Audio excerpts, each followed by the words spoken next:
Olá pessoal, a paz do Senhor, tudo bem? Deus abençoe a sua vida, a sua casa e a sua família. Nós estamos dando continuidade à nossa matéria de Cristologia e o assunto que temos hoje a abordar é sobre Jesus e os 3 dias no Hades. Uma aula muito importante para a Cristologia. Nós vamos entender alguns conceitos que são muito sensíveis nas aplicações. Muita gente faz algumas aplicações equivocadas em relação ao mundo dos mortos, lugar de tormento, seio de Abraão, abismo, inferno, Guiena, e a gente vai poder estudar a partir dessa lição alguns conceitos e aplicações que vão fazer muita diferença para a gente. Então fique ligado e já vamos iniciar em cima desse assunto, né? Jesus e os 3 dias no Hades, ou seja, após a sua morte, os dias em que Jesus foi ficar no Hades, ou seja, Hades ou Sheol, é o mundo dos mortos, é o ambiente temporário dos mortos. Então, lá em Mateus capítulo 12, verso 38 até o 40, diz assim: Então alguns dos escribas e dos fariseus tomaram a palavra, dizendo: Mestre, quiséramos ver tua parte algum sinal. Mas ele lhes respondeu e disse: Uma geração má e adúltera pede um sinal, porém não se lhe dará outro sinal senão o do profeta Jonas. Pois, aí entra aqui um detalhe importante. Como Jonas esteve 3 dias e 3 noites no ventre da baleia, você percebe que esse fato histórico, Jesus já faz uma declaração afirmativa. Assim estará o Filho do Homem 3 dias e 3 noites no seio da terra. Agora perceba que esse seio da terra não era uma afirmação geológica de Jesus dizendo que iria ficar entre a crosta, o manto e o núcleo da terra. Esse seio da terra, ele faz uma menção de uma outra dimensão. Mas como assim, pastor? Você vai conseguir entender no desenrolar dessa nossa aula de hoje. Então perceba, Jesus ele diz ao malfeitor, o ladrão da cruz, que Jesus falou para ele assim: hoje eu te digo que estarás comigo no paraíso. Então perceba que Jesus fez menção a uma declaração na cruz, ainda antes da sua morte, que a partir daquela morte, daquele evento em que eles estavam, o ladrão da cruz estaria com ele no paraíso. Um detalhe importante é que lá em Lucas capítulo 23, o ladrão pede para Jesus para ir para o reino. Senhor, lembra-te de mim quando chegar no teu reino. Só que Jesus faz questão de detalhar essa declaração que o ladrão da cruz pediu, esse malfeitor da cruz pediu. Ele falou assim: olha, hoje eu te digo que estarás comigo no paraíso. Detalhe, não é em verdade te digo, hoje estarás comigo no paraíso. A declaração original é em verdade te digo hoje, estarás comigo no paraíso. Por quê, pastor? Porque Jesus morreu primeiro. Então naquele momento ali, já não dava para ter ido direto para o paraíso. Então os ladrões só foram morrer depois. Então o texto original ele diz: em verdade te digo hoje. Jesus está falando assim: agora nesse momento estou te dizendo, você vai estar comigo no paraíso. O ladrão pediu o reino, mas Jesus prometeu para ele o paraíso, ou seja, o acesso à condição de salvação. Amém? Então, e disse Jesus lá em Lucas 23, em verdade te digo, estarás comigo no paraíso. Então os ladrões só foram morrer depois. O que era o seio de Abraão? O que era o seio de Abraão? Era o paraíso, o descanso. O seio localizava-se no Hades. Então é uma aplicação importante que a gente precisa ter esse comparativo em relação ao seio de Abraão. Então muitos cristãos ainda entendem que quem morre hoje, os que morrem em Cristo, vão para o seio de Abraão. Esse seio de Abraão, que também fazia parte do Hades, era esse lugar temporário que ainda havia antes da morte e ressurreição de Cristo. O seio de Abraão, que era uma localidade reservada para aqueles que morriam em Cristo, mesmo que de forma informal, esse ambiente do seio de Abraão, ele não existe mais. Ele foi transladado por Jesus. Essa é uma aplicação prática do objetivo de Cristo ter ido até o seio da terra, até o núcleo da terra, ou seja, no Hades, para levar cativeiro aqueles que estavam aprisionados ainda pelo cerco da morte, o ambiente da morte, ou seja, do Hades. Cristo pega esse ambiente do seio de Abraão e leva para o paraíso. Amém? Então perceba, o seio de Abraão, ele é dividido em o Hades, o mundo dos mortos, é dividido em seio de Abraão, abismo e lugar de tormento. Entre o seio de Abraão, abismo e lugar de tormento, havia o vale da sombra da morte. A gente vai estudar isso aqui, ok? O vale da sombra da morte. Só que depois de Cristo ter ressuscitado, esse ambiente do seio de Abraão não existe mais. Então hoje quem morre em Cristo, quem vai para a glória em Cristo, não vai mais para o seio de Abraão. Vai para o mesmo lugar que Cristo prometeu para o malfeitor da cruz. Ou seja, morreu um parente que é crente, que é cristão, está em Cristo, vai para o paraíso. Não vai para a seio de Abraão. E o ímpio que morreu hoje, pastor, continua indo para o lugar de tormento. E os demônios que são lançados, que a gente expulsa e manda eles para algum lugar em outra dimensão. Seria interessante que todos os cristãos entendessem essa revelação de que nós deveríamos enviar esses demônios que são expelidos para o abismo. O abismo, quando ele cai ali dentro, não sai mais. Acontece que nós nos acostumamos apenas no sai, ele sai, mas daqui a pouco ele volta. Se ele encontrar uma brecha, ele volta e normalmente não volta sozinho. Volta com uma legião, volta com mais alguns capangas do mundo do império das trevas. Amém, crente? Então vamos continuar. Lucas 16 vai fazer uma das aplicações muito interessantes que sempre tem algumas controvérsias em relação às traduções das Bíblias. Percebe, Lucas 16 vai contar o cenário da vida de Lázaro e o rico e Lázaro. Amém? Então vai contar esses detalhes aqui para que a gente possa ter esse comparativo em relação às aplicações que vão ser abordadas aqui. Havia um homem rico e vestia-se de púrpura de linho finíssimo e vivia todos os dias regalado e esplendidamente. Havia também um certo mendigo chamado Lázaro. Então a história do rico e de Lázaro. Então eu vou correr um pouquinho mais aqui no outro parágrafo. Diz assim, e aconteceu que o mendigo morreu. Esse mendigo era Lázaro. E foi levado pelos anjos para o seio de Abraão. Então perceba, foi levado pelos anjos para o seio de Abraão.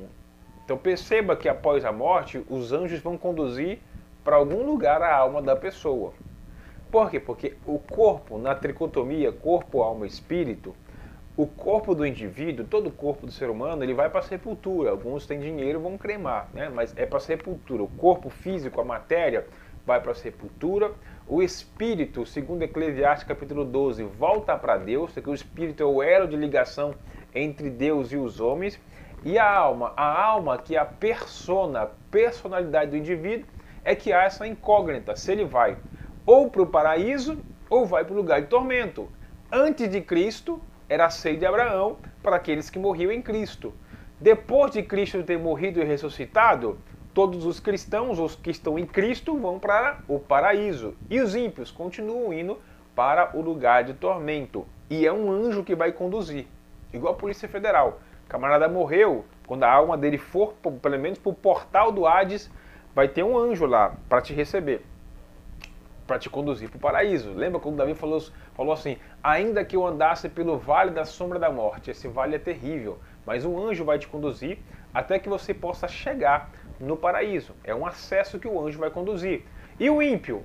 Pode estar tranquilo que vai ter um demônio lá. Muitas teologias diz que Abaddon vai te conduzir para o lugar de tormento. Amém? Você prefere ser conduzido por um anjo do Senhor para o paraíso ou conduzido com uma escolta maligna para o lugar de tormento? Claro que eu creio que é para o paraíso com Cristo. Amém, crente? Então perceba, e foi levado pelos anjos para o seio de Abraão. Esse seio de Abraão é a primeira repartição. E morreu também o rico e foi sepultado. E no inferno, na maioria das Bíblias, Lucas 16, na maioria das Bíblias diz assim, e no inferno. Irmão, você pode grifar, a Bíblia é inerrante, embora muitos teólogos famosos estão afirmando que a Bíblia ela é errante, que ela tem falhas, tem erro, a Bíblia jamais terá erro. O que pode acontecer é algum erro de aplicação de tradução, de interpretações por conta da tradução. Mas a Bíblia, a inspiração do livro, por si só, esse compêndio de 1.600 anos para se fechar, ele é inerrante. tá? Ele inerrante, não tem como sustentar isso. É fazer um rebolado muito pesado para sustentar e condicionar que a Bíblia é um livro comum que também tem erros. Quem errou são os personagens, mas a inspiração da qual ela foi escrita não contém erros. Deus não condicionou e não colocou debaixo dos panos nenhum personagem bíblico. Todos foram expostos e evidenciados para que eu e você pudéssemos entender que essa Bíblia, que embora fosse em 1600 a 1800 anos para ser fechado o compêndio, ela foi formada, ela foi escrita e inspirada por Deus. Mas o conjunto de conteúdo dela era com pessoas assim como eu e assim como você. O próprio Cristo deixou a sua glória na eternidade, desceu aqui como homem. E aqui está escrito a partir dele. Amém? Então não é no inferno, é no Hades. É no Hades. Então aqui não conta uma situação de inferno. Inferno, irmão, nós só vamos ver inferno, a evidência de inferno, ou seja, Geena, lá em Apocalipse capítulo 20, verso 14, que diz que a morte e o Hades, não é o inferno, a morte e o Hades, ou seja, a morte como um estado e o Hades como um estado também temporário, esses dois elementos vão ser lançados no Geena, no lago de fogo, no inferno. Esse é o inferno. Então não tem como. A morte e o inferno vai ser lançado no inferno. É problema de tradução. Para quem estuda teologia, uma sistemática mais apurada, alguma boa concordância bíblica, vai ver que tem uma falha, tem um problema aqui. E esse problema pode ser resolvido muito tranquilamente através de um bom dicionário bíblico, uma boa concordância, para que possa fazer essa aplicação e não ficar em xeque nesse texto. Amém? Você pode corrigir na sua Bíblia, colocar um marca-textozinho aí interessante. Então, não é inferno, é Hades. Então, é Hades, ok? E no Hades, todo lugar, o ambiente da morte, o mundo dos mortos, e ergueu os olhos estando em tormento, ou seja, ele estava no lugar de tormento. Perceba, aqui estava o rico, aqui estava o Lázaro, que era o mendigo.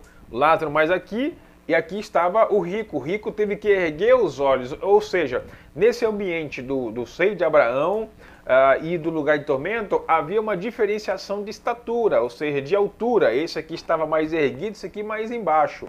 Então, dentro do mundo dos mortos, do Hades, havia o seio de Abraão e havia o lugar de tormento, aonde estava o rico em tormentos. E viu ao longe Abraão e Lázaro no seu seio, ou seja, no seio de Abraão. Então aqui é uma condição de dimensão. Ele viu isso aqui. Então perceba, essa afirmação não é uma parábola. Embora ela tenha um conceito parabólico que muita gente subentende por conta da epígrafe, essa aqui é uma história real, é um fato real que Cristo contou. Tanto é que uma das condições de parábolas é não citar nome de pessoas. E aqui Jesus fez questão de citar. Então Jesus estava contando um caso, uma situação existente, não era uma projeção profética futura, mas era algo existente. Cristo passou essa revelação para que os discípulos e aqueles que estivessem por perto entendessem essa questão do mundo dos mortos. Não era uma parábola, não era uma ilustração, mas era uma verdade, era um fato que Jesus estava narrando, era uma narrativa de Jesus a partir do conceito do mundo dos mortos, para se entender um pouco a visão e o pano de fundo que acontece na nossa vida após a morte. Amém? Então, continuando, diz que, clamando, disse Abraão, meu pai tem misericórdia de mim, então manda que Lázaro molhe a água na ponta do seu dedo e me refresque a língua, porque estou atormentado nessa chama. Então, percebe-se a condição que eu acabei de comentar, da diferença de um ambiente para o outro. Então, a segunda repartição é uma repartição diferente, é o abismo que fica entre eles dois, seio de Abraão, abismo. Primeira repartição, seio de Abraão. Segunda repartição, abismo, onde ficam os demônios, então os anjos caídos, antediluvianos. Terceira repartição, aqui fica o lugar de tormento, que é para ímpios. Então, demônios, abismo, ímpios, lugar de tormento. E os crentes da época, seio de Abraão. Hoje não é mais seio de Abraão, é um outro campo agora que é para o paraíso. Amém? Então disse Abraão, eles têm Moisés e os profetas, ouçam-nos e disse não. Abraão, meu pai, mas se algum dos mortos fosse ter com eles, arrepender-se-ão. Porém, Abraão lhe disse, se não ouve a Moisés e aos profetas, tampouco acreditarão, ainda que algum dos mortos ressuscite. Então não é uma parábola, era um fato em que Jesus estava relatando, narrando a respeito do mundo dos mortos. Tudo bem?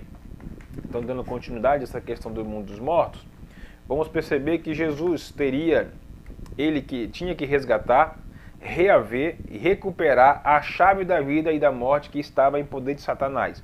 Então, não estava na mão, não era uma chave que estava na mão de Satanás. Satanás não é nem chaveiro, não tem chave de nada, ele não tem nada. Então, não tinha uma chave na mão dele. Isso era um campo espiritual.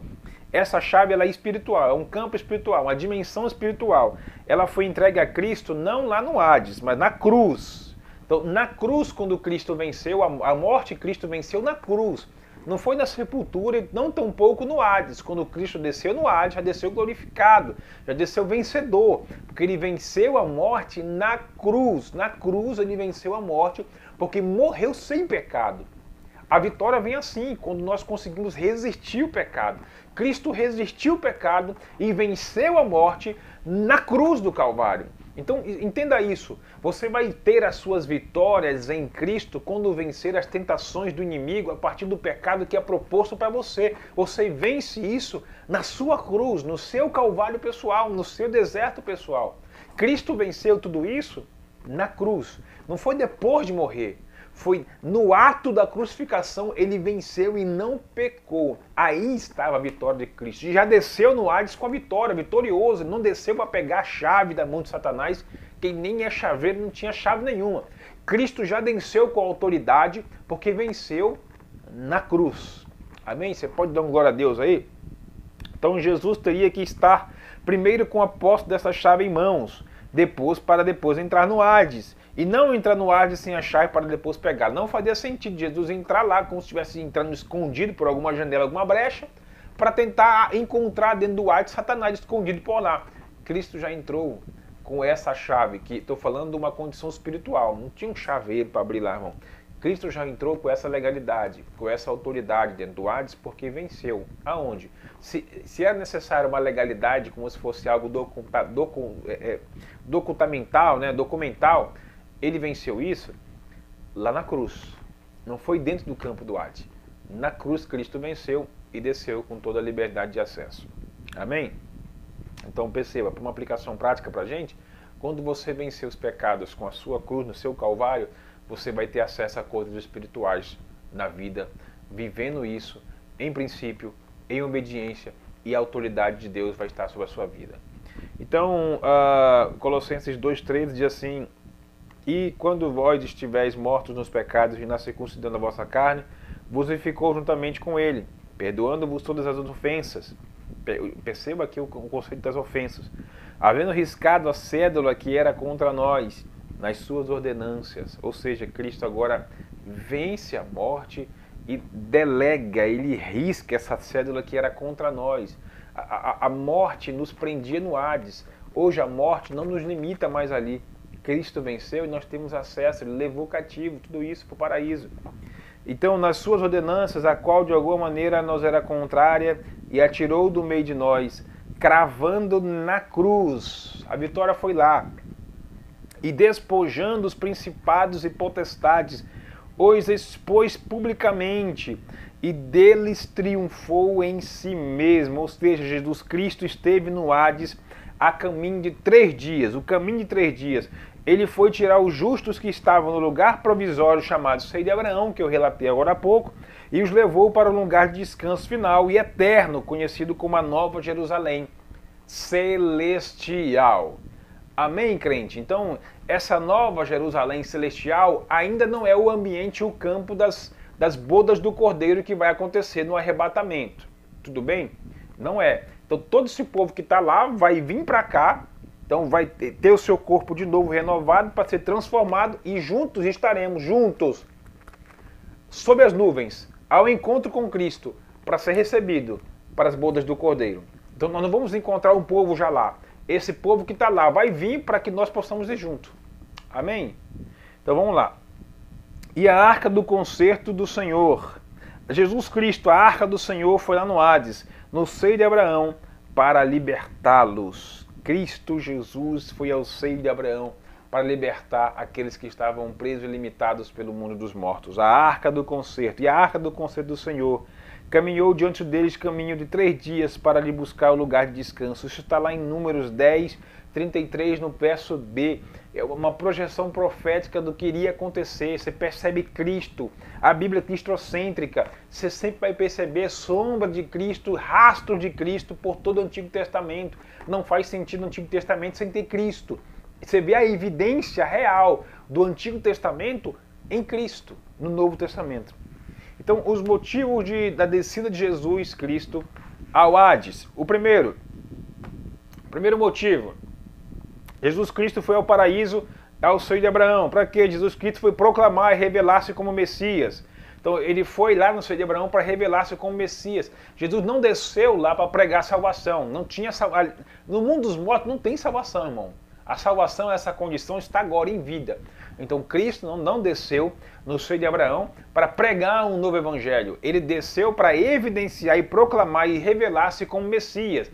É como se tivesse o povo do Antigo Testamento esperando esse Messias tão desejado, tão esperado, e desceu lá e falou assim: gente, sou eu estou aqui, sabe? Moisés, Davi, vários outros homens de Deus que ali estavam presos naquele campo da morte, que era o Hades, falam assim: ó, eu sou o Messias, a qual vocês ofertaram, a qual vocês pregaram, a qual vocês renunciaram tanta coisa, e mesmo que de forma informal, mas entendendo que havia alguém por trás daquela arca, daquele arco, daquele cajado, daquelas águas da rocha. Sou eu, Cristo, vim revelar-se a vocês, testemunhar, evidenciar que vocês estavam certos. Eu sou Cristo, eu sou o Messias, o esperado, aquele retirado das águas, sou eu, o Cristo. Então, o motivo primeiro da ida de Jesus até o Hades foi proclamar, se auto-revelar como Messias para aqueles que estavam lá. O segundo ponto, Jesus Cristo foi resgatar a alma dos justos e também o lugar, foi resgatar a alma dos justos e o lugar que eles estavam. E o terceiro ponto, há um ponto interessante aqui, 2 Coríntios capítulo 12, 4, que foi arrebatado ao paraíso, eu vi palavras inefáveis de que o homem não é lícito falar. Esse resgate foi o prenúncio do arrebatamento da igreja no momento de sua morte na cruz. Muitos justos foram ressuscitados como primícia de sua descida no Hades. Isso aconteceu na cruz, quando Jesus morreu. Então, ele é a primícia dos mortos, muitos foram ressuscitados. Eles ressuscitaram para morrer de novo, mas Cristo ressuscitou para nunca mais morrer. Amém, crente? Então, o segundo ponto foi que Cristo desceu ao Hades para resgatar a alma dos justos e também o lugar que eles estavam. Então, Efésios capítulo 4, 8 a 10 diz: pelo que diz, subindo ao alto, levou cativo o cativeiro.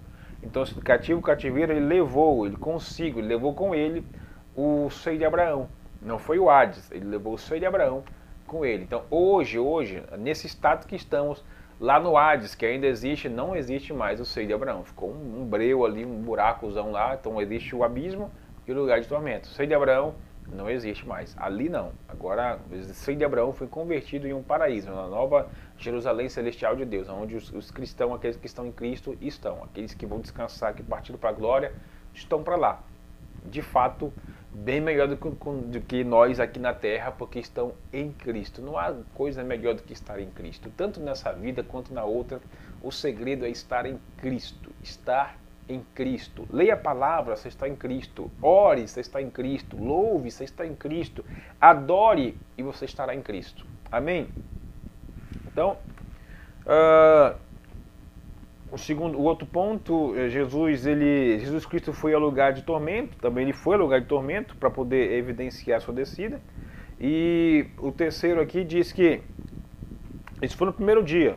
O segundo dia, Jesus Cristo pregou o juízo aos ímpios. Então, ele que pregou foi juízo. Então, era uma forma de evidenciar de fato que ele existia, que ele era o Messias, tanto para aqueles que estavam em Cristo, que estavam em Deus, ou para os ímpios. Essa formalidade, essa evidência foi para ambos.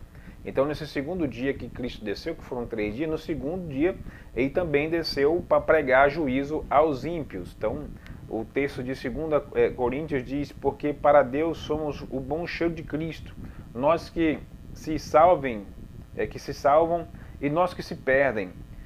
Para este, certamente, o cheiro de morte, para a morte, mas para aquele cheiro da vida, para a vida. E para estas coisas, quem é idôneo? Então, o evangelho pregado pelo nosso Senhor Jesus Cristo no lugar de tormento, no Hades, não foi evangelho de salvação. Então, Cristo não foi no Hades, no lugar de tormento, pregar salvação para ninguém. A palavra de salvação, o evangelho de salvação, é o que está sendo pregado hoje. Passou para a morte, para o outro campo, para o mundo dos mortos. Não tem evangelho, não adianta mandar recado, acender vela aí, pode acender 30 velas, irmão, todas as cores e tamanho. Não adianta, não tem salvação para quem morreu. A homem está donado a morrer apenas uma vez, vindo após isso o juízo. Então, o lugar de procurar estar em Cristo para ser salvo é agora em vida, não depois dela. Amém? Os ímpios serão ressuscitados na carne e receberão a condenação eterna no espírito, num campo espiritual. A 1 Pedro diz: porque por isso foi pregado o evangelho também aos mortos, para que na verdade fossem julgados segundo os homens, na carne, mas vivesse segundo Deus em espíritos. Vivesse segundo a Deus em espírito é uma pergunta. A sentença será na carne, união entre a alma e o corpo, mas é o espírito que mantém a alma e o corpo vivo. Então os mortos terão que receber o espírito de vida, eles vão ressuscitar, para viverem uma morte eterna no Guéema, ou seja, no inferno, que é o lago de fogo, o enxofre, a segunda morte, que é e será a morte eterna. Então, essa morte como estado agora de fato e um ambiente, uma condição, será eterna. Existe a vida eterna e a morte eterna. Não vai ser apagado, não. Morte eterna dá uma explosão lá, um Big Bang dentro do inferno, não. É sentindo morrer eternamente, a morte eterna. Tem gente que fica assim: mas nosso Deus é um Deus tão bom, Deus é justo. Então o tempo de salvação, de se arrepender, de renunciar é agora. Não adianta tentar contar com a sorte lá no Hades, que não vai ter condição não. Então o tempo é hoje, o tempo é este.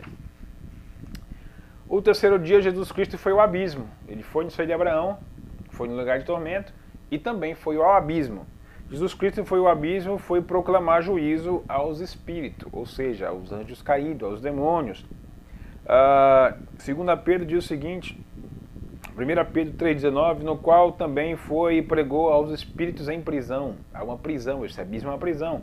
Os quais em outro tempo foram rebeldes, quanto à longanimidade de Deus, esperavam no dia de Noé, enquanto se preparava a arca, na qual poucas, isto é, 8 almas se salvaram pela água, que foi a família de Noé. Porque se Deus não perdoou aos anjos que pecaram, mas havendo-os lançado no inferno, ou seja, não foi inferno aqui, irmão, lançou eles no abismo, Hades e abismo, os entregou às cadeias da escuridão, ficando reservados para o juízo. E não perdoou ao mundo antigo, mas guardou a Noé, pregoeiro da justiça, com mais 7 pessoas a trazer o dilúvio sobre o mundo dos ímpios. Então os demônios que são enviados para o abismo não podem sair de lá. Está aí uma chave quando você for expelir, expulsar demônio. Não manda ele sair, sai demônio, ele vai sair, porque tem autoridade no nome de Jesus. Mas se você quer deixar ele preso, manda ele para o abismo. Ore, jejue, busque ler a Bíblia, ter autoridade no Espírito Santo, e quando você for orar, manda ele direto para o abismo, que de lá ele não sai. Amém, irmãos? Então, um outro ponto interessante a ser comentado é que o Hades, ele antes da descida de Cristo, ele tem os seus fatores. Eu vou tentar colocar um desenho para vocês de mais ou menos como é que se fundamenta essa questão do Hades. Tem o Vale da Sombra da Morte, tem o seio de Abraão, lugar de tormento e o abismo. Então, cada caso, o caso particular da morte de Cristo. O espírito, alma e corpo. O espírito ele entregou ao Pai na cruz, Jesus declarou: Pai, a ti eu entrego o meu espírito. A alma foi no Hades, o seio de Abraão, né, e lugar de tormento no abismo. Ele foi no mundo dos mortos mesmo, em todos os ambientes, seio de Abraão, abismo e lugar de tormento. E o seu corpo ficou na sepultura, esperando a sua ressurreição.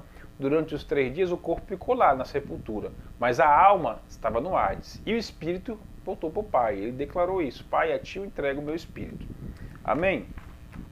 Então, o evangelho que Jesus pregou aos mortos. Ao morrer Jesus Cristo em pessoa, sua alma foi ao Hades. Ele realizou o seu ministério em sua morte. Ele tinha o selo do Espírito Santo. Essa função vital equivale a um penhor que lhe dava garantia como vencedor sobre a morte.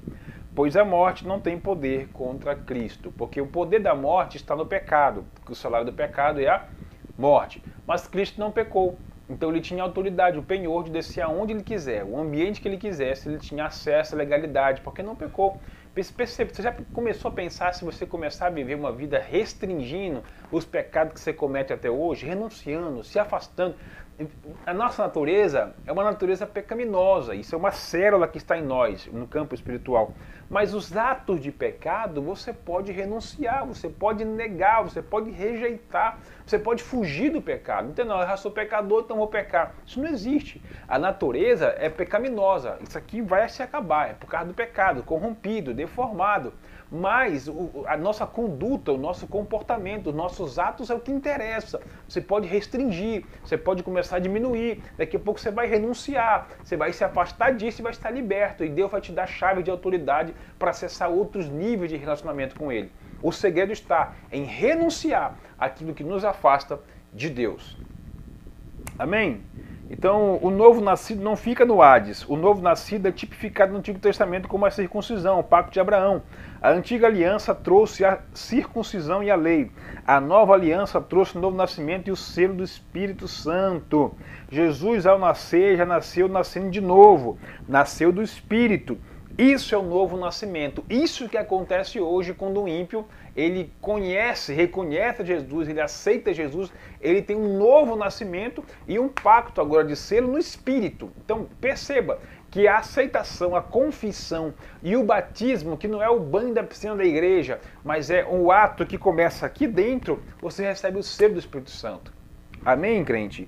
Então, o império da morte não podia deter Jesus. A missão de Cristo no mistério de sua morte era libertar os cativos e proclamar a abertura da prisão dos justos que estavam lá. Então, os justos estavam presos dentro do Hades.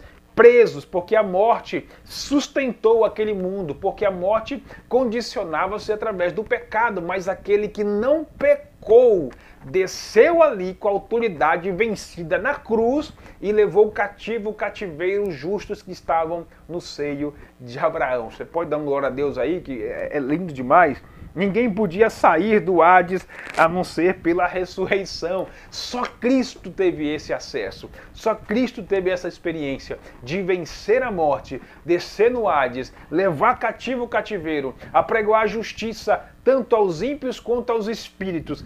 Cristo fez isso porque venceu na cruz do Calvário. E esses são os pontos que nós precisamos entender acerca do mundo dos mortos que ainda existe, sendo que hoje os cristãos, os que estão em Cristo, serão levados, transladados para o paraíso para estar em Cristo com nosso Senhor e Salvador. Amém, crente? Que Deus em Cristo te abençoe, que você seja uma bênção, esteja em Cristo, para que o dia em que chegar a nossa vez, nós possamos ser transladados pelo anjo para a nova Jerusalém celestial, ou seja, para o seio do Pai, não para o seio de Abraão, mas estar em Cristo Jesus. Deus em Cristo te abençoe, até a próxima aula, em nome de Jesus.